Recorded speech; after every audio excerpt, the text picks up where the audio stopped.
Hi mga ka-super, today share ko sa inyo yung na-learn ko rin sa kaka-research ko. Syempre gusto ko kasi magkaroon ng chip bag yung anak ko sa birthday niya. So gumawa lang ako ng chip bag, kinostomize ko. Inisip ko kasi pwede akong bumili ng yung loot bag mismo. Pero sabi ko, ay uso ngayon yung chip bag. So gumawa ako ng chip bag. Nag-research ako kung paano siya gawin at I came up with this. Excuse me. So, gumawa rin ako ng coloring mini book at saka yung maze na yan. Pero I'm thinking kung ipiprint ko ba yan kasi marami, 35 pieces. So, ito yung gagawin kong sa harap at sa likod nung ito mini booklet. Anyway, punta tayo dito sa ginawa kong project. May sukat kasi ito, depende. So, ang gagamitin kong paper dito ay 8x11 na paper. And then, I can download this nutrition facts sa Google. So, try natin Google. Punta tayo sa Google. Wait lang. Punta tayo sa Google. Yan.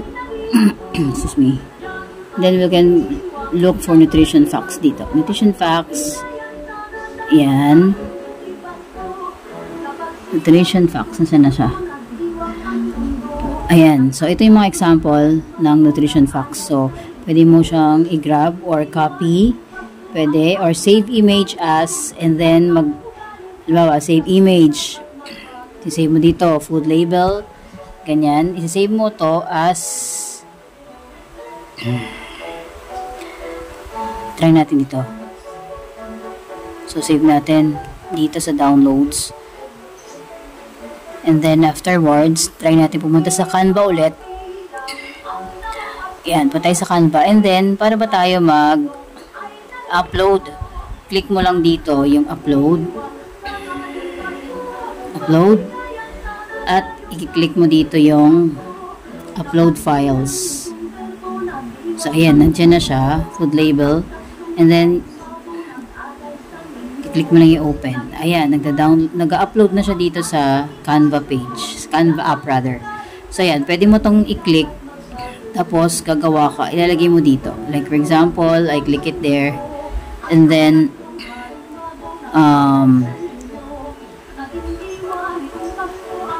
pwede mo i-drag.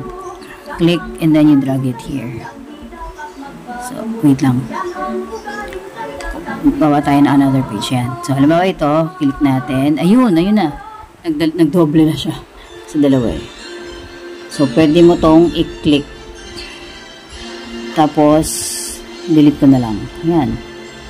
So, yun ang paggawa ko ng nutrition facts. So, ito naman, itong mga to, kinuha ko lang sa Google din yan. Yun din same process, i-upload mo dito sa Canva. And then, itong mga pictures na yan, in-upload ko lang din. Pati itong mga to. Ito, galing to sa Canva mismo. Punta ka sa Elements. Tapos, hahanap ko dyan ng mga, ayan, katulad nito. Type mo dito, birthday. Birthday balloons. Mag-appear na yan. Hindi ko pinipili yung may crown kasi ito ay may bayad yan. Pero pwede mo itong i-download ng walang bayad. Meron nga lang tong watermark.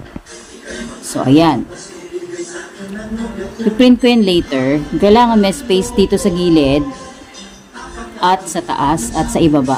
Kasi pag hindi mo yan nilagyan ng space, kapag dinikit mo, nilagyan mo ng design, ay mag-overlap. So, papangit. Katulad nito, kailangan may allowance. So, since ito ay short yung ginamit kong paper dito, 8x11, yung gagamitin kong photo paper, sorry, ay A4 naman. So, may space pa rin. So, pakita ko sa inyo yung ginawa ko nung nakaraan. So, ito yung ginawa ko. As you notice, merong space sa gilid, sa taas. Ito, walang space. Sa baba. So, nakita nyo naman, maganda kasi inkjet paper ang ginamit ko dito. Ginamit ko pala ay double side glossy at ang tatak nito ay QAF. And ito ay 50 pieces na for 90 pesos yata to.